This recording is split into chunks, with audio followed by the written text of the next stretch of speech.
Okay guys, ini adalah CDI Cozy siap mapping. Okay, dah siap mapping. Jadi kawan-kawan yang order akan dapat full set lah.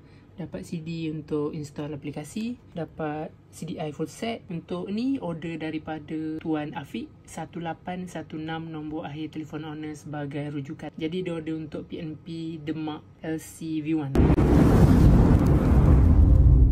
Jadi ini sampai PNP saja. Untuk Demak LCV1 ni dia ada wire. Jadi cara pasang dia Kinsidity akan bagi tahu sekali siapa yang order, Kinsidity bagi tahu link terus untuk kawan-kawan tengok cara pasang. Terusnya akan dapat wire USB untuk mapping dan kawan-kawan akan dapat butang mod lah. Ni butang mod.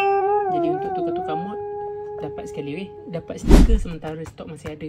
Jadi jom kita tengok mapping owner. Mod 1 mod highway.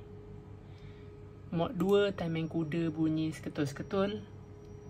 Mod 3 letup api low. Mod 4 sebu helikopter. Mod 5 backfire. Mod 6 timing kuda boleh bawa jalan. Mod 7 letup api power. Mod 8 mod race main dekat dan mod daily. Jadi kita nak keluar off kan, tekan pangkah, tekan yes. Jadi data dah tersimpan dengan baik dalam chip CDI. Jika kawan-kawan berminat untuk order CDI siap mapping full set macam ni, kawan-kawan boleh WhatsApp nombor Kinsidity di bawah. Nanti bagi tahu jenis model motor kawan-kawan.